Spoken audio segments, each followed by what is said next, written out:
Hi everyone, I'm Steve Roesnthal, and this is the now not so secret entrance to the magic shop. I want to welcome Justin and all your Sonic Scoopers to a little walkthrough of the studio. The way to get in is to use this tiny little button, which works sometimes and sometimes doesn't work. Let's see if it works this time. Oh, there we go, we get in. Hello.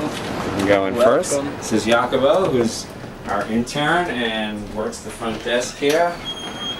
Jacobo, how long have you been here now? I've been here now for about 4 months. I love it. Lots of good stuff, good people, good things to do. Alright, so let me start the tour here. So this is the wall. There are lots of records that get swiped off the wall. I think that's probably my 6th copy of Sonic Youth's Dirty. Here we have this incredible Sony 3348 digital tape machine, which I believe new was $260,000. I actually bought this one for $300. Yeah, I mean, I'm not sure what that tells you about digital technology, but all of you kids who are investing in digital technology, you need to think about that. There's an analog tape machine. Here, believe it or not, is a real Mellotron. A very rare black vintage Mellotron. Let's see. So we'll go after you. Go ahead. Go in and see some people who are working in the magic shop right now. It's a pump organ from the 1940s. And there he did a little phase. So, Justin, this is Doug Moore, and this is our producer, Kate Copeland. And I'm sorry I don't know your name. Hey, I'm Ryan, tracking some drums. I'm Doug Moore. We are recording Doug Moore. I'm Kate Copeland, and I'm acting as the sort of producer, collaborator, arranger on this project with Doug here. We are in our 3rd day here at the Magic Shop, and it's going swimmingly. We can't wait to piece it all together, and intend to come back in August to do another bunch of days. That's good. Yeah. See, I'm the studio owner. That kind of stuff makes me happy.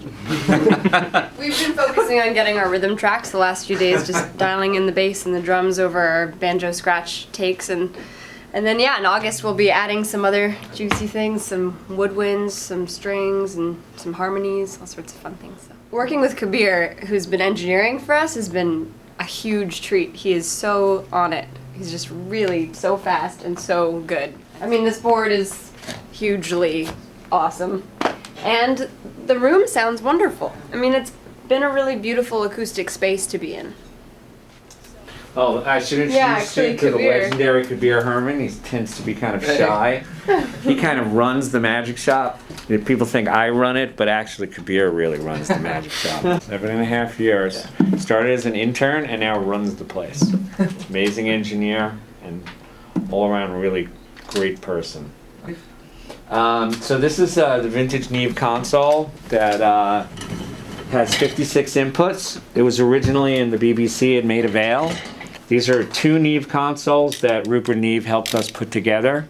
These are actually Neve number 289 and Neve number 290. All hand-built in 1970, many, many moons ago. None of you were born in 1970, right? All of you were born. No. How about 1980? 81. Wow. So yeah, many moons ago this console was built. It has lots of unique features. We take really good care of it. It's sort of like owning an old Thunderbird, like a 57 Thunderbird. You know, you have to take really good care of it. As long as you repair it, it can really give you a nice sweet ride. And that's what this console is like. It also has a flying faders install, so that if you want to do automated mixing, you can do automated mixing, which lots of people like to do. The Magic Shop has both people, you know, doing tracking and also doing mixing. It really, I can't say that there's been more of one or more of another, really. There's a Slow Tools rig over there, as we like to call it around here. Kabir, what numbers Pro Tools, Slow Tools? We're on 10 now. We're on 10. Yeah. See that? Of course, these are double digits. Over here, there's lots of vintage tube gear that I've collected over the years. This is actually a new Chandler sort of version of an old piece of gear, but anyway, there's LA2As. There's a nice Focusrite rack over there. Original Focusrite. An original Focusrite rack. Next to Doug is the Studer tape machine, the multi-track, which we actually use a lot here. Lots of people who come in, turn on the tape machine, and track to the Studer, and then go move it into Pro Tools, or sometimes they go back and forth. Right, there's an ATR 102 over there in the back that people come in and mix to. The speakers are mostly ATCs. I'm a big ATC fan, have been for many years now. We also have a pair of NS10s, because you kind of have to. Well, it's kind of comfy, it's kind of oversized, right? So it's kind of comfy. I feel like I'm in a spaceship when I'm in Oh, that's, which I enjoy immensely. yeah, that's sort of have that Star A Trek. 1970 spaceship. Yeah, like the original Star Trek. Okay, so if it's okay with you, I'm just gonna walk him through for a second. Okay? Just show him some stuff. As I said, there's stuff everywhere. There's an Octagon, which we have the discs for. Wow, cool. Hi.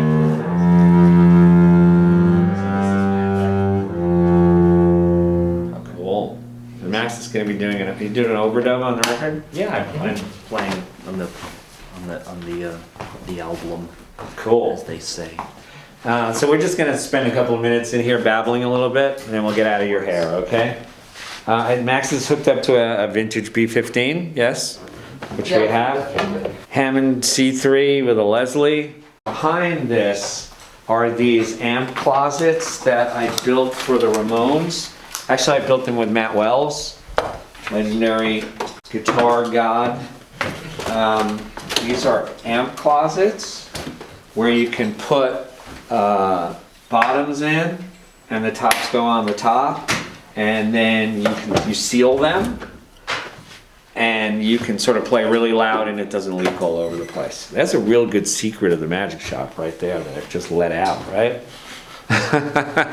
There's a Baldwin piano from 1965. Here are some tuned wine glasses. These are wine glasses that I actually tuned specifically for one of Doug's songs that we were tracking today. So I was trying to figure out, we had 6 glasses to work with, which scale degrees were going to be the most strategically important to have, and then I had to decide how microtonal I would allow them to be. We'll see if that can be realized.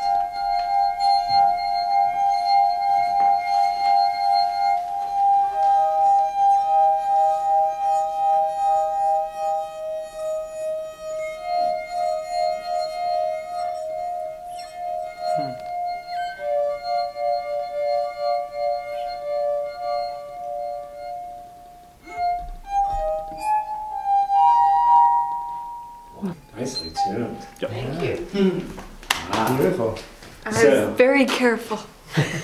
Maybe you want to put your banjo on and play a little bit, right? While sort of I'm babbling more about goofy gear. You can certainly welcome to get your banjo and come in and play a little bit. So the studio has a good collection of mics, which I've collected over the years. These are Cole's, ribbon mics. They're tube mics, 47s, 67s. This is a movable wall, which pulls out. I can't really lift it anymore. It's too heavy for me, but this can move out, and then it isolates the back third of the studio from the front 2/3 of the studio. And people use the studio in different ways. Some people like to isolate back here. Some people like to put the drums up there. Some people will put the drums in the ISO booths. So it just gives you a certain amount of flexibility for what you're doing. So here is the drum setup, I guess, for Kabir's record that he's working on right now. Nice set of Ludwig drums, right? Oh, nice. There's vintage Vox gear, obviously, all over the place. Here are the 2 ISO booths. More vintage Vox gear and the AC30 top boost. This is really a nice den room. I remember when they recorded, doing Suzanne Vega and Ron Sexsmith and Mitchell Froome and Chad Blake were here. They're both incredibly brilliant. They had Pete Thomas in here from the Attractions, and he was 6'6". He is 6'6". And the poor guy was in here for like 10 days. And I just felt so bad for him in this little tiny room with the drums. But you know what? The drums sounded amazing. They were really dead, really fat. So people have been in here. This is the cue system that we use, Mihal's private cue system. This is another vintage amplifier. See over here, this is like a Ray Charles tube Wurlitzer. It's like different than the typical sort of black whirly. This is a tack piano, which has been on lots of records. You can see the silver thumbtacks on them. Gives you a really sort of bright, sort of honky-tonk sound. And maybe Doug and Max will play a little bit. Yeah. All right, and I can stop babbling.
Thanks.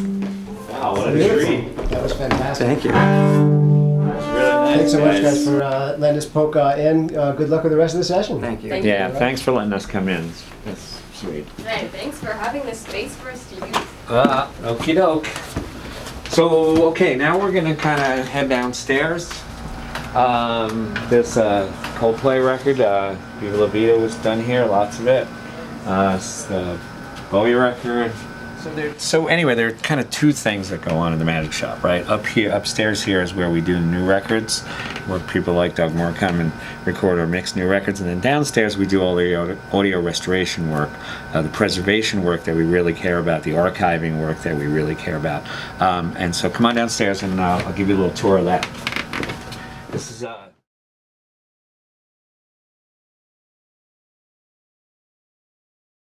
Thanks. This has been Justin from SonicScoop here with Steve Roesnthal at Magic Shop Studios.